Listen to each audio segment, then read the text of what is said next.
Di usianya yang menginjak 2 bulan 21 hari, kepala Yuliana dan Yuliani berhasil dipisahkan oleh bantuan 96 dokter di Rumah Sakit Cipto Mangunkusumo. Ini Habibah ngelukis buat saya.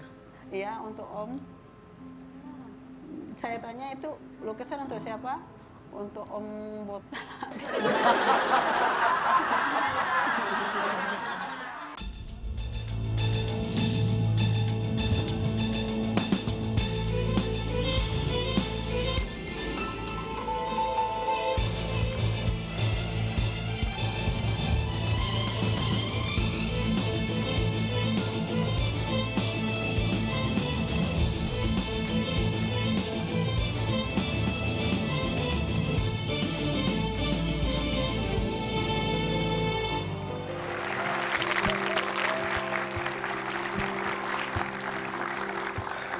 Saya mau membahas tentang kembar siam, operasi kembar siam. Jadi kembar siam itu lahir kembar dalam keadaan nempel, anggota tubuhnya nempel. Nah, jadi di Indonesia pun punya banyak kasus kembar siam. Salah satu kasus kembar siam pertama di Indonesia yang berhasil dipisahkan itu adalah tahun 1987. Dan mereka yang dipisahkan itu sekarang mereka menjadi orang sukses. Yang satunya menjadi dokter dan yang satunya mengambil gelar S3 gelar doktor. Kita lihat ini adalah Yuliana dan Yuliani. Oh, how I miss such a beautiful sound. Ingatkah Anda pada dua sosok bayi kembar cantik ini? Mereka adalah Yuliana dan Yuliani yang pernah menjadi kembar siam dempet di area kepala. Di usianya yang menginjak 2 bulan 21 hari, kepala Yuliana dan Yuliani berhasil dipisahkan oleh bantuan 96 dokter di Rumah Sakit Cipto Mangunkusumo. Kini usia mereka sudah menginjak 29 tahun dan menjadi sesosok wanita cantik dan sukses. Yuliana kini berprofesi sebagai dokter, sedangkan Yuliani sedang menyelesaikan pendidikannya.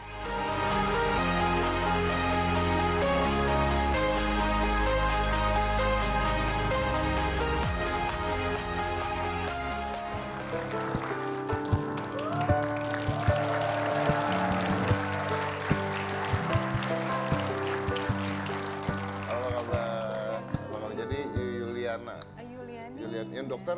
Dokter? Oke. Yuliana yang lagi S3? Iya. Yuliani yang dokter? Iya. Oke. Pakai mirip muka. Ya silakan duduk di sana. Dokter? Yuliani. Oke, Yuliani. Dokter ya, Yuliani dokter. Ambil gelar doktor S3? Yap. Oh, kenapa nggak jadi dokter juga? Kenapa tidak jadi dokter? Ya, saya diterimanya sekarang pilihannya di pilihan kedua ternyata. Oh, tadinya mau jadi dokter juga? Iya. Oh, diambil sama dia? Iya, diambil Oh, sama dia. gitu ya, tapi nggak apa-apa. Tapi bagus, tadi saya baru cerita kalau jadi dokter tuh berjasa bagi banyak orang. Saya kalau jadi malaikat maut, kalau saya ngambil dokter, pasti saya masukin surga. Karena berjasa bagi banyak orang. Kalau saya malaikat maut, lihat kamu kerjanya apa, MLM, saya nggak masukin surga. Ntar buat teman-teman. Oke, jadi mereka berdua ini dipisahkan pada saat usia 2 bulan 21 hari. Iya. 2 bulan 21 hari. Masih tahu ceritanya pada saat itu keluarga cerita? Iya, ya banyak cerita. Terus kemudian kita punya clipping. Jadi ketika dari kita lahir, sebelum, terus pasca operasi hingga sekarang itu jadi ada dikumpulin clipping, ada 5 bundelan apa-apa ya. Jadi orang tua sering cerita, kemudian Prof. Fatmo juga cerita. Jadi ya kita jadi tahu ya karena baca juga. Jadi ya sudah tahu. Jadi gimana sejarahnya dulu, terus apa yang kita lakukan, jadi kita jadi tahu. Berapa dokter pada saat itu? Kurang lebih itu 96 dokter. Berapa?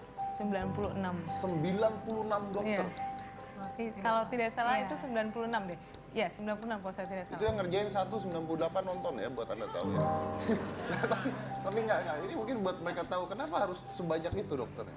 Karena, coba yang jelaskan Ibu Dokter Yuliani. Ya, tolong Bu Dokter, tolong jelaskan. Ya, mungkin kalau misalnya operasi, apalagi kalau misalnya fetus atau bayi yang baru lahir, kalau misalnya kita mau operasi pasiennya, berarti kan kita harus lihat kalau dari sisi anaknya, berarti nanti kalau misalnya ada komplikasi, tiba-tiba kita kan tidak tahu ya, ada efeknya atau pada saat durante dalam operasinya, kita harus tahu, oh kita butuh spesialis penyakit dalam, spesialis Karena anak, anestesianya dokternya harus sendiri, ada. ahli anestesi. Memang yang mengerjakan dokter bedah sarafnya, tapi kan kita memang holistik ilmunya, kita harus punya yang lainnya juga. Jadi kalau misalnya kita membutuhkan, kita tidak tahu kan, kita tidak ada yang tahu, semua itu Allah yang punya rencana. Jadi tetap kita harus satu tim itu pasti semuanya ada gitu untuk mengatasi satu dan yang lainnya. Oke. Gitu. Dan pada saat itu ada satu tokoh dokter yang katanya akhirnya menjadi ayah angkat Anda berdua. Iya, benar.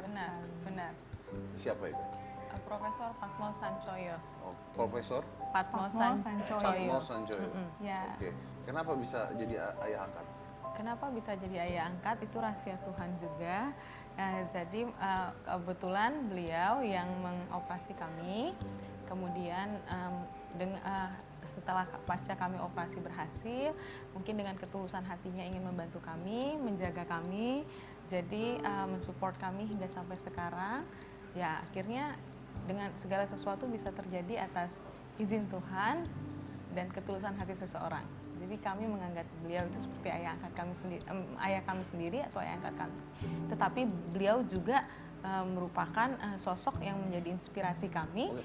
Berarti jadi dokter atau sekolah sampai ini karena sosok beliau tersebut? Iya, beliau sangat membantu. Kami masih disekolahkan oleh beliau. Oh, disekolahkan Iya, oleh wow. betul sekali. ya, Jadi karena walaupun kita maksudnya walaupun kita cerdas, tapi kalau misalnya kita sekolah harus ada support dari orang dan kita punya ayah angkat dan beliaulah yang menyupport kami gitu. Jadi dan mereka dan buat saya inspirasi saya menjadi seorang dokter selain pengalaman mantan kembar siam saya, dan saya ingin insya Allah mungkin bisa membantu Yuliana yang berikutnya. Jadi ingin menjadi dokter saraf juga. Dokter saraf. Oke. Luar biasa ya. Jadi justru karena kejadian itulah yang membuat Anda punya sebuah solusi untuk membantu orang lain yang mengalami hal yang sama. Benar. Karena saya pernah merasakan hal yang sama, insya Allah saya ingin berbagi dengan sesama. Oke. Nah, ini mungkin masyarakat juga banyak yang pengen tahu nih. Sebenarnya pertanyaannya pertanyaan bodoh, tapi saya harus nanya. Kalau kembar siam ya, nempel ya, gitu ya. Itu apakah ada hal-hal yang misalnya kalau kita kembar identik aja kan katanya perilakunya bisa sama, terus kan ada mitos-mitos kalau yang kembar tuh kalau satu sakit satunya sakit juga, tahu kan ya?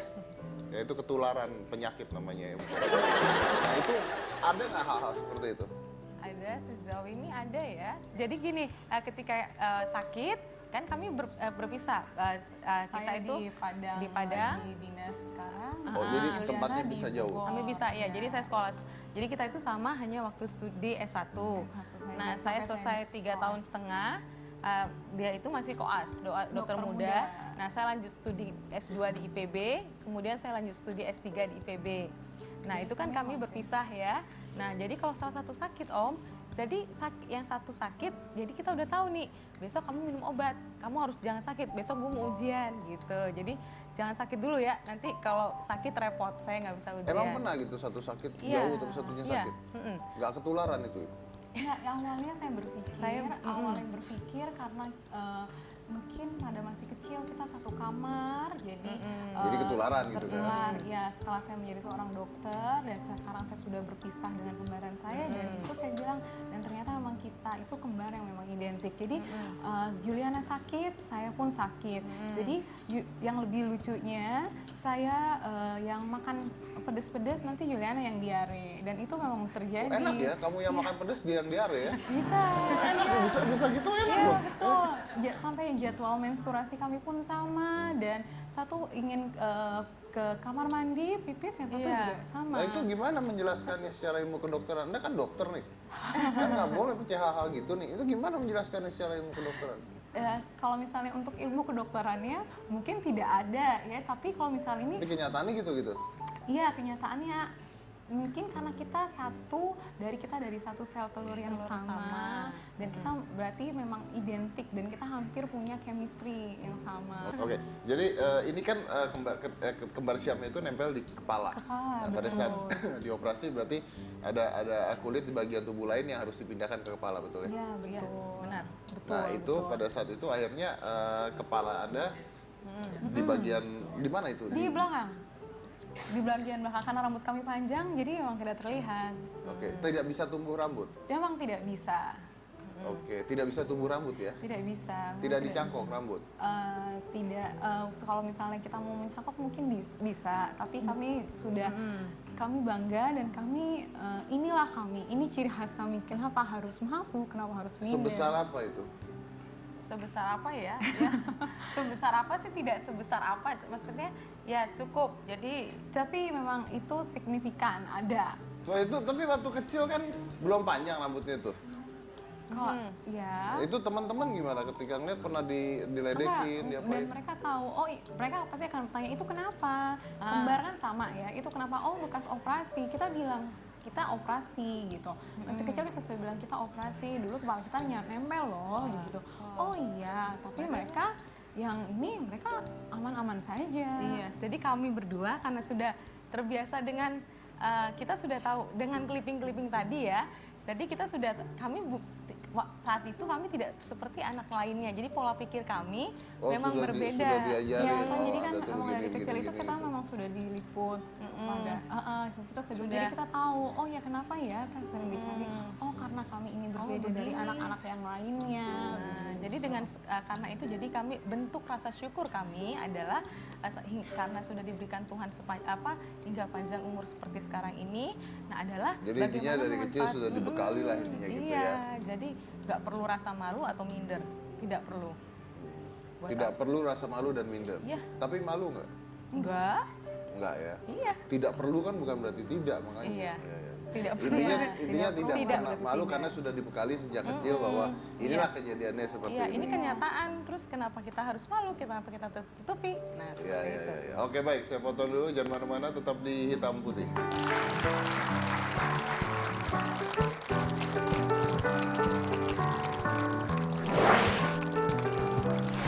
Mereka pakai senjata, Pakai senjata, masuk pakai senjata. iya.